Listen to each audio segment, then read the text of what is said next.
ce soit Oui, oui, et le mot Shama, c'est de la calomnie. Le colportage, même si c'est vrai. Que ce soit vrai ou pas vrai. Non, si c'est pas vrai, c'est de la calomnie. Le lachonara, c'est la vérité. Je te dis la vérité. D'accord? Motzi Shemra, c'est tu mens. Tu sors de autre chose. D'accord? C'est. Le lachonara, c'est la vérité. C'est la vérité. Tu n'as pas le droit, mais il y a des cas, ça veut dire des cas avérés. Oui, mais voilà, regarde, par exemple, quelqu'un, tu sais qu'il va s'associer avec un autre. Là, tu sais, Tu as le droit de dire. tu as le droit, Mais si tu sais pas, C'est même une mitzvah, c'est une mitzvah de tu sais dire. comment c'est limite. Mais oui, c'est Sur un fil, là, tu appelles Laura, est-ce que je peux dire comme ça, mais tu vois, quel mot tu emploies? Parce que tu sais, ça dépend des mots que tu emploies. C'est un sujet très délicat, ça, mais bon, des fois on est obligé. Comme tu sais, L'associé, quelqu'un qui voudrait s'associer, qui vient de voir et qui te dit. Ouais, non, moi j'ai eu le cas d'une femme qui m'a demandé si je voyais son ex-mari en face de là où j'ai mon salon. Et je lui disais non, parce que moi je le voyais bien. Tu es une autre femme. Ah bien, non, ils étaient complètement séparés. Ils étaient complètement séparés, je sais pas s'ils étaient divorcés ou pas, mais je Parce trouvais que ça allait qu'ils lui faire de la peine. Et ben non, mais même moi je me suis dit, mais moi si je lui dis oui, et qu'après elle lui dit, elle m'a dit qu'elle était. Je ne pouvais pas, voilà, c'est ça. Donc là j'ai dit non, je le voyais pas. c'est pas. Oui, Vous pouvez dire un peu que je fais pas attention. Oui, alors après c'est ce que Je connais pas. ça me regarde à la manette,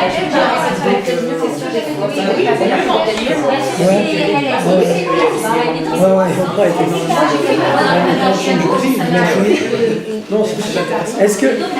Est-ce que vous voulez, parce que ouais, mais vous voulez continuer, non, parce qu'il y a plein d'exemples, ça vous dérange pas. Alors, j'en étais à vous demander. C'est un vrai problème, mais si vous voulez peut-être après, une autre fois, quelqu'un fera un cours sur... C'est ça, c'est un OC, ça veut dire un sujet très précis à part entière. Dans tous ces sujets-là. Voilà, alors nous on était à se demander qui nous a enseigné qu'on pouvait mentir dans certains cas.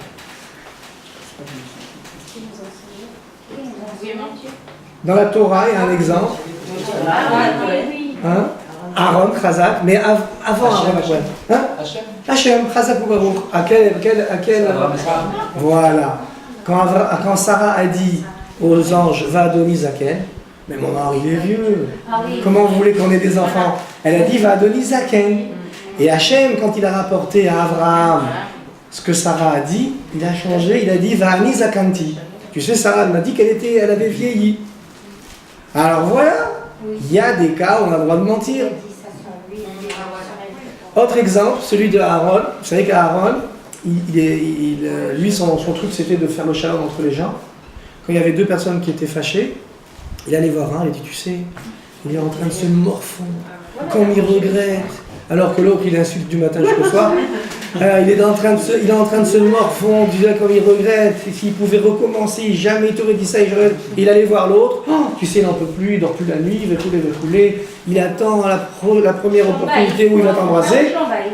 Voilà. Et après, ils venaient, ils s'embrassaient et ils faisaient le shalom. Donc il mentait. Mais justement, c'est une mitzvah. Ah, mais on a dit, nous, que si on ment, c'est un haïvout à nefesh. Parce que notre Akadosh Baruch Hu nous a constitués de telle manière, au même titre que notre bouffe, il a besoin d'eau. C'est pas une faute puisque Hachem. Alors c'est une faute ou c'est pas une faute? Alors regardez, pour expliquer ça, et c'est pour ça que moi j'ai beaucoup aimé ce cours, parce que si vous voulez, moi jusqu'à présent, j'avais entendu souvent que dans certains cas on pouvait mentir. Mais je voyais que les gens qui prônaient ça, alors après, alors on commence toujours avec une bonne raison. On commence toujours avec une bonne raison, mais Shalom Bayit, machin, tout ce que vous voulez. Et puis après, et c'est vrai, après vous voyez que les gens ils se mettent à mentir, mais mentir pour rien, et pour mentir. Alors regardez ce qu'elle dit. Je vais vous dire une Gemara de Sanhedrin, et ce que le Baal Shem Tov, comment il a réagi vis-à-vis de cette Gemara. Et vous allez voir. La Gemara de Sanhedrin, elle dit comme ça. Vous savez qu'on n'a pas le droit de prêter de l'argent avec ribit. Bah oui. Ah oui, c'est marqué dans la Torah, on n'a pas le droit. Alors, À un juif, Khazak. Un juif, on n'a pas le droit de lui dire que je te prête 1000. Ah non, alors attendez.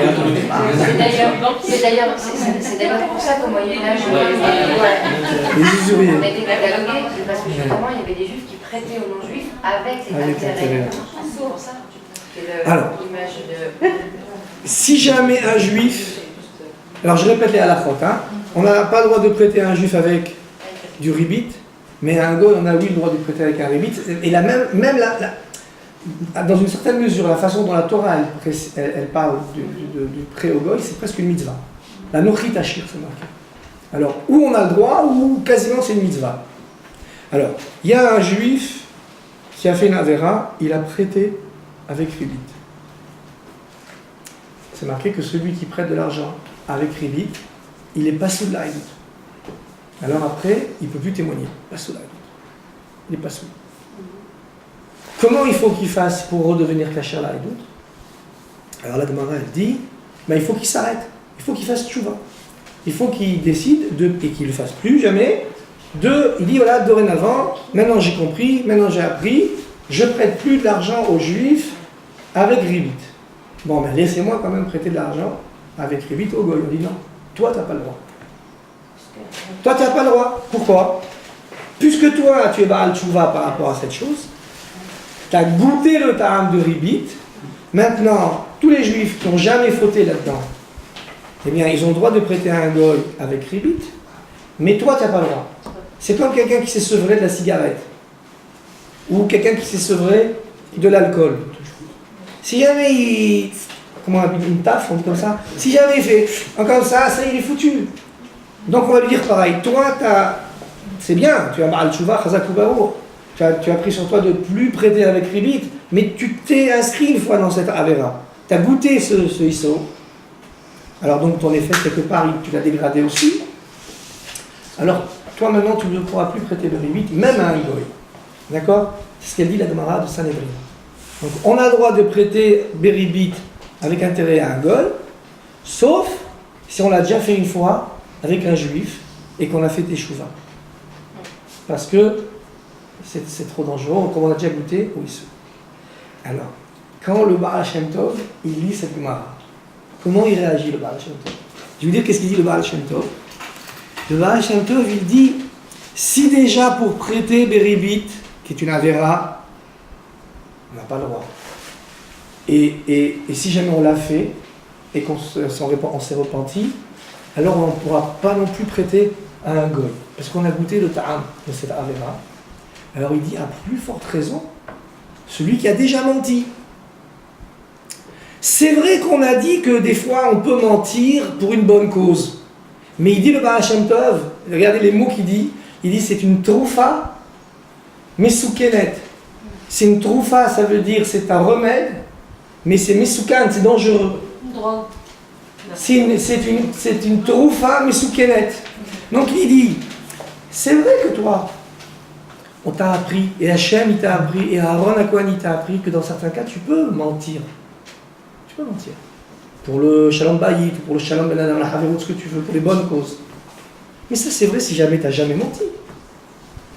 Mais si tu as déjà menti une fois, comme celui qui a prêté une fois beribit à un juif, celui-là tu ne dois plus toucher à ça. Parce que c'est une troufa qui est mesoukenet. C'est un remède qui est dangereux. Donc maintenant, c'est vrai qu'on nous a appris que parfois on a le droit de mentir. Mais on va continuer à le faire. Parce que des fois on ne va pas mettre quelqu'un dans l'embarras. Mais maintenant qu'on a entendu ça, quand même on va avoir peur. Et on va faire attention. Et on va se dire, oh là là, il faut que je sois vigilant parce que je suis en train de détériorer des choses au fond de moi. Ça veut dire que il n'y a que quelqu'un du calibre de Aaron, quelqu'un qui a un nefesh tellement mouchlam, qui est tellement parfait, lui, il peut se permettre, au même titre qu'une troufa mesoukenet, ça veut dire un remède qui est dangereux, il faut être un rofé moumhé. Il faut être un médecin spécialiste pour le prescrire. Mais ce n'est pas n'importe quel médecin, un généraliste qui va jouer avec ce médicament. La même chose. Alors Hachem, c'est Hachem. Et Aaron, il n'y a que des gens mouchlamim, des gens parfaits comme Aaron, qui peuvent se permettre, parce qu'eux, ils n'ont jamais menti. Ils sont parfaits. Mais nous, enfin en tout cas moi, ça nous est déjà arrivé de mentir pour mentir. On a déjà fait ça, je sais pas si... Bon, malheureusement, je sais pas, moi en tout cas ça m'est arrivé. Ça voudrait dire que, a priori, même quand il y a une toilette, j'aurais pas le droit de mentir. Donc ça, c'est un cours qu'il faut faire aux enfants, là. Comment? C'est un cours qu'il faut faire aux enfants. Pourquoi aux enfants? Parce que... ça. Mais non, parce que tu sais, les enfants, au contraire. Tu sais, tout à l'heure, on a dit qu'Akadosh Baruch Hu, il a créé l'homme de la même façon que le gouffre, il a besoin d'eau. Il a dit le nefesh, il a besoin de émettre. Et bien ça, tu le vois chez les enfants. Parce que les enfants, quand par exemple, ils sont victimes d'une injustice, ou le papa, il arrive, ou la maman, ils sont en train de gronder un des enfants, et tout de suite, il s'éclate, c'est pas vrai! Vous voyez comment il dit c'est pas vrai avec et ça leur fait mal de vivre en étant en train de dire quelque chose qui n'est pas vrai. Ils ne supportent pas. Pourquoi ils ne supportent pas? Parce qu'un homme, il est constitué comme ça. Parce que c'est insupportable. Dans la constitution du Ben Adam, il a besoin du émettre. Et si jamais il s'habitue à dégrader, enfin détériorer cette mida, ben après il l'a plus, et puis c'est la décadence. Donc, si vous voulez, moi je propose même qu'on s'arrête sur cette définition du Baal Shem Tov, parce que je trouve qu'elle est extraordinaire. Le Baal Shem Tov, il nous dit, de la même façon que celui qui a fait tchouva dans Ribit, il ne peut pas prêter à un goy, bien que un goy c'est moutard, ou même c'est une mitzvah. Et bien il dit, celui, qui c'est qui pourra maintenant mentir pour le shalom ou pour tout ce que vous voulez, c'est celui qui n'a jamais menti. Parce que s'il a déjà menti, on va lui dire oh là là, t'es en train de. Toi c'est comme si tu fumais, tu étais un fumeur invétéré, et puis que maintenant tu t'es sevré, si jamais tu t'approches de la cigarette, t'es foutu. Alors c'est pareil. Donc vous voyez, moi pourquoi j'ai trouvé que ce cours était très intéressant, c'est parce que nous on a tout le temps tendance à aller, oui mais tu sais dans ce cas j'ai le droit, dans ce cas j'ai le droit. On cherche que les permissions. Si vous voulez, ben c'est normal, on vit dans le pays des droits de l'homme. Donc on cherche que ce dont on a le droit. Mais ce qu'on n'a pas le droit, mais ça, vous voyez, comme par exemple, il y a un tronc, l'essentiel c'est que ça reste sourd. Il y a une permission parfois, et ben nous on s'arrange tout le temps pour permettre. Et il te dit, le Baal Shem Tov dit, mais ça va pas. Et si vous voulez, allez encore un petit truc et puis après on s'arrête. Mais vous voulez bien? Il fait froid. Non. Merci. Excusez-moi.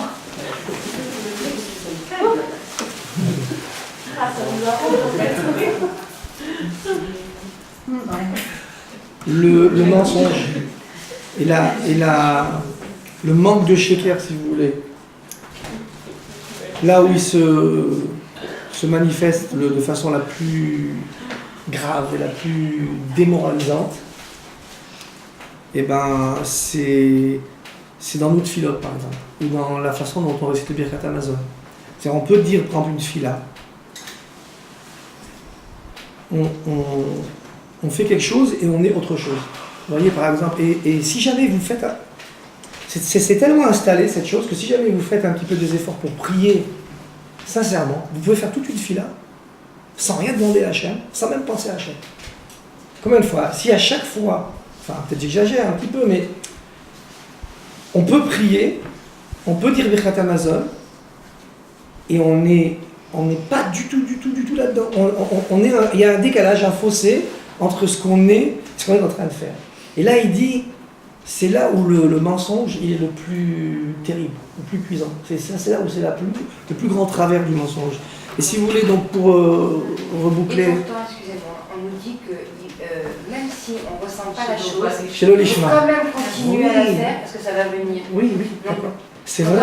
Vous Mais dans cette règle, vous avez raison, mais cette règle, elle est valable que si au départ il y a un petit peu de lishma. S'il n'y a pas du tout de lishma, comme avec Elisha Ben Avouya ou tout cela. Non, quand on dit. Le fait de le faire à la rigueur, c'est qu'il y en a un petit peu. Ah oui, non, mais. Alors s'il y en a. Non, s'il y en a un petit peu, c'est bon. Et c'est dans ce cadre-là qu'elle s'applique cette règle. Oui, mais le fait de la faire, de faire le birkat, ça veut dire quelque part, même si on n'y croit pas, le fait de le faire. Oui, mais quand même, après vous avez un décalage. Vous avez un type, il a une grande barbe, il a un chapeau, il est supposé faire cette fiotte comme il faut et tout, et puis après lui, quand il fait son Rejban Hanefesh, quand il pense à ce qu'il fait, il dit c'est pas possible. J'ai fait Birkat Hamazon, des fois, je me rappelle même pas si j'ai fait Birkat Hamazon. Parce que alors là c'est un mensonge. Là, ça veut dire je suis en décalage. Moi, ce que je suis et ce que je fais, il y a un grand décalage. Donc là aussi, c'est terrible. Et si vous voulez, c'est les deux premières parties du Passouk avec lesquelles on a commencé. Donc on a dit Veish kitiste ishto. Un homme, lorsque sa femme, elle va dévier. Non, justement, elle part pas en banane. Au début, c'est pas grave, on a dit. Enfin, c'est pas. On voit pas ce qu'il y a de terrible. David Ameller, il a parlé de ça dans les Tehillim. Comment? David Ameller.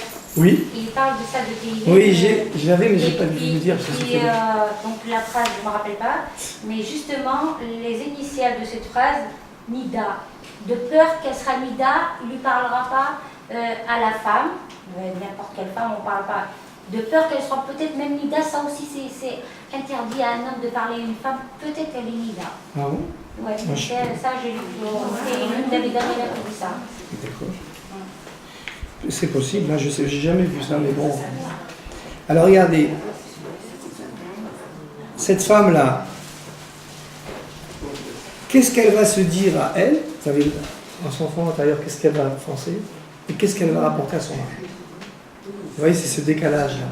C'est pour ça que quand le passage qui dit Vetima'ol ma'al bachem, elle va trahir, non, Vetima'ol ou ma'alaba, je sais plus, ou ma'ala ba ma'al, ma'ala bo ma'al, quand elle va le trahir, le Targum il dit, elle va lui mentir. Ça veut dire quoi? Ça veut dire qu'est-ce que tu te dis toi-même, qu'est-ce que tu te dis, et qu'est-ce que tu vas dire à ton mari. Et s'il y a un décalage, alors ça y est, c'est le début de la fin. Voilà, il y avait encore d'autres trucs, mais d'autres choses, mais je pense que c'est pas la peine de dire plus. Excusez-moi. Oui. Tout à l'heure, vous avez dit qu'on ne devait pas prêter, on ne pouvait pas prêter avec intérêt, on est d'accord, hein? Ouais. Il y a des métiers qui sont interdits. Oui. Huissier et compagnie. Est-ce que banquier? Oui, le huissier, c'est interdit chez nous. Ah bon? Possible.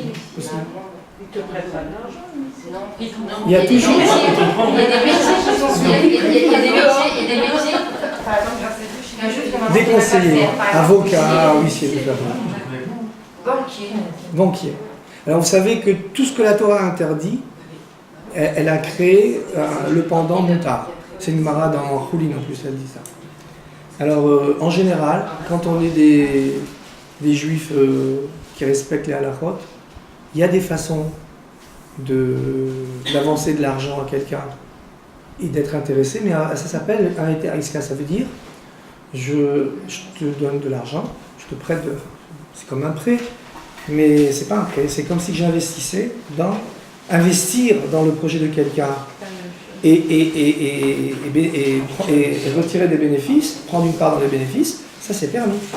Ce qui est interdit, c'est je te prête 1000 et toi tu vas me rendre 1200.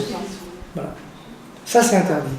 Mais si jamais vous avez un projet et vous avez des investisseurs, moi je vous dis, ben voilà, moi je vais investir 200 000 euros dans votre affaire, et si après vous allez faire des bénéfices, alors vous allez m'intéresser. Et si Chas V'Shalom ça ne marche pas, c'est tant pis pour moi. Le banquier, il n'est pas seul aussi. Il faut que je prenne un risque. Non, mais c'est leur travail. D'accord. Il y a toujours une façon permise de... Maintenant, tout à l'heure, vous avez dit que avec le Lachon Hara, c'était une des choses qui n'était pas... Ouais, qui ne pouvait pas donner accès au... On est d'accord. Pourtant, moi je vois Mais, voilà.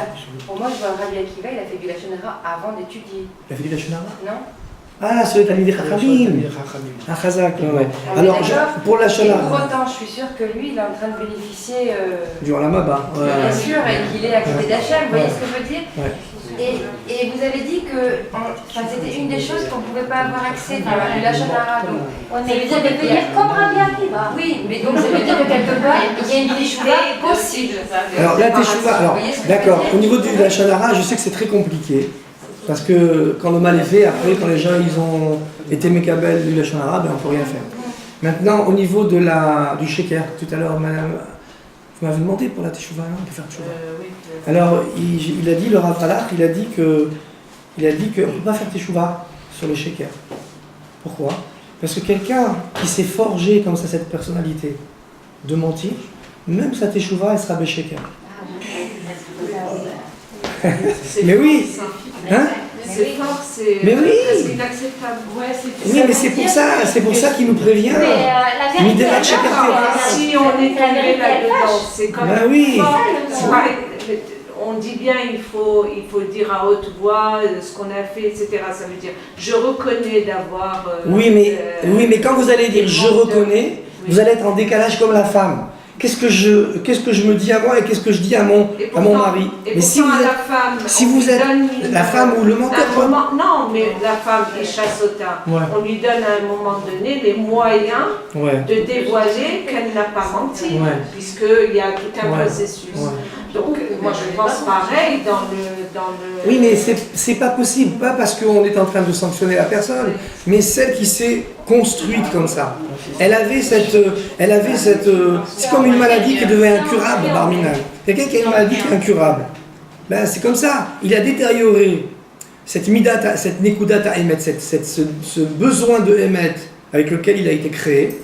Alors maintenant, quand il va dire je recommencerai pas, je te promets, et ben dans son je te promets. Il y a un mensonge là-dedans et donc il ne peut pas faire tuera. C'est pour ça que c'est grave. Alors excusez-moi, vous avez dit que c'était devenu une maladie. Ouais, c'est comme, oui, il a détérioré son effet. Ne m'attrapez pas sur chaque mot parce que des fois je... Ah oui, non mais parce qu'on est d'accord qu'il y a des personnes qui sont pardonnés parce que c'est Ah oui, pas eux, il y a vous des voyez ce gens, que je veux oui, dire. il y a des gens qui, bon, là, On est d'accord. là c'est une maladie. Voilà. Bon, oui, je sais, malheureusement, il y a des fois où on ne peut pas en vouloir quelqu'un qui... Vous allez On dire dit que maladie il y a pas de déchevard. incurable. Je crois bien sur la maladie incurable, une maladie incurable pour les hommes, mais rien n'est incurable pour Dieu. Ah, est-ce que... Donc, Oui, mais... on devient une nouvelle personne. Quand même la tchouva, elle est sincère. J'arrive pas à entendre ça. Qu'on ne puisse pas réparer. Même Rabbi, comment on appelle, celui qui a fait toutes les fautes du monde. Mais Madame et Zéphine, qu'on a appelé Rabbi à la on fin se de sa compte... vie. Ah, Rabbi, eh bien alors, à Chazak, j'étais en train de penser à Rabbi... Voilà. Et Hazar Ben Dourdaya. Voilà. Rabbi Hazar Ben Dourdaya, on dit qu'il est mort Betchouva. Il a fait tchouva, il a crié, il a pleuré. Et pourquoi, voilà, Hazak, pourquoi il est mort alors? C'est ça, la mort. Eh bien, pourquoi il est mort? Pourquoi il est mort? Pourquoi il est mort? Vous savez pourquoi il est mort? Moi j'ai entendu une fois un exposé de Rav Sadin, il a dit pourquoi il est mort? Parce que c'est dommage, maintenant qu'il a fait tchouva, il aurait pu vivre. Il dit non, la teshuva, elle doit se raccrocher à un point qui est encore intact. Si jamais on a en nous un point qui est pur, dans son jargon à lui, il a dit s'il y a un point en nous qui n'a pas pactisé avec le mal, alors la teshuva, elle peut s'accrocher là-dessus. Mais Rabbi Hazar Ben Dourdaya, il s'était tellement embourbé, d'ailleurs c'est comme ça, son nom il vient de là, Ben Dourdaya, ça veut dire il s'est tellement embourbé dans la faute que pour cette faute, il n'avait plus aucun principe. Et donc il ne pouvait pas faire teshuva. Mais il s'est tué. Non, Vous voyez? Et donc là c'est pareil. Si jamais la personne, elle s'est tellement habituée à mentir, c'est devenu un réflexe chez elle. En pleurant. Et bien comment voulez-vous, même sa tchouva, même son vidouille, même sa tfila. C'est trop fort. J'arrive pas à adhérer à ça. Vous voulez que je vous raconte une histoire? Allez, si vous avez encore 3 minutes, je vous raconte une Ça histoire. veut dire que quelque part, vous savez pourquoi? Ça veut dire que quelque part, ça peut nous conforter dans ce qu'on fait. Non, on va pas se... Non, mais ouais, attendez, On va pas se- non, mais moi je vais Ah, plus que c'est fichu, alors plus que c'est fichu. Exactement. En même temps, on dit, de toute façon, on ne peut pas, donc on continue. Alors que Entendre ça quelque part. Ouais, mais vous imaginez le travail. Vous imaginez le travail sur soi-même qu'il faut faire. Mais justement, Il faut se reformater. Il faut se reformater. C'est très dur. Et qu'est-ce qui s'est habitué comme ça? Et Michel Benabouya, il était habitué à ce qu'il faisait. Oui. Et du coup, il avait tout abandonné, mais il savait très bien qu'il était en désaccord complet avec ce qu'il Oui, enseignait à alors quand Rabbi il a pris conscience de sa déchéance, quand cette dame elle lui a parlé comme elle lui a parlé, alors il s'est réveillé, mais il n'y avait rien, il avait, vous savez par exemple, je me répète ce que j'ai entendu une fois du Rav Sadin, il a dit par exemple, même les plus grands meurtriers, jamais ils gifleraient leur mère. Pourquoi? Parce que on peut avoir du sang sur les mains, on peut faire toutes les pires. Mais il y a des choses, il y a toujours quelque chose sur lequel on est resté propre. Alors tant qu'il y a un point sur lequel on est resté propre, alors la teshuva elle peut s'accrocher là-dessus. Mais Rabbi Elazar ben Dourdeya, il a donné cet exemple, il a dit, ben lui, quasiment, pour aller voir une prostituée, il était capable de gifler sa mère. Tellement il était... Ça veut dire qu'il n'y avait plus rien qui l'arrêtait par rapport à ça, donc il ne pouvait pas faire teshuva et continuer à vivre. C'était pas possible, parce qu'il avait tout détérioré. Alors... C'est le nefesh, après, c'est plus l'enveloppe, c'est le nefesh qui... Voilà, mais nous on a dit que celui qui ment, il détériore son nefesh. Voilà. Il abîme son nefesh. Donc s'il a donné son nefesh, Alors peut-être que c'est maintenant... pas récupérable. Mais C'est je pas me demande, récupérable. Aïcha, c'était pas ça. Et le justement, nefesh, qu'il c'est avait tout. complètement C'est pas l'enveloppe qui parle. Ah, mais L'enveloppe, vous il m'avez parle. parlé de qui? Mais la nefesh, elle est déjà... Mais elle peut pas... Tout est... C'est que Non, l'enveloppe je n'ai pas compris, alors, excusez-moi. Et Elisha Ben Abouya, vous m'avez dit... Alors Elisha Ben Abouya, c'est parce que son père, il avait introduit dans la Torah, justement, pas l'Ishma. Alors, vous me demandez, excusez-moi. Est-ce qu'il y a d'autres questions ou alors on reste là-dessus? Lui, il n'y avait pas de moyen de trouver. Voilà, c'est ce qu'il y a. Pourtant, il donnait des leçons à Rabbi Meir, il lui disait de ça. Arrête-toi. Mais en vérité, moi une fois j'avais entendu un chiot où quand il a entendu la voix lui dire Chouvou Banim, revenez, repentissez-vous tous les enfants, sauf Elisha. Mais en vérité, ça c'était une façon de. Comme c'était pour lui faire l'électrochoc, c'était pour lui faire l'électrochoc que la prostituée elle a fait à la Bourdais. Il aurait dû le faire, il l'a pas fait. Moi une fois j'ai entendu un chiot dans lequel on disait ça.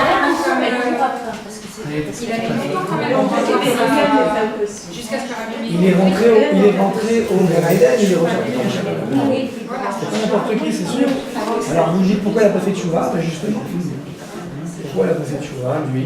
Mais jusqu'à ce que. C'est ça, jusqu'à ce que Rabbi Meir il alors après il est mort et Rabbi Meir il a. Personne ne pouvait le faire monter. Le feu il s'allumait sur son pied vert.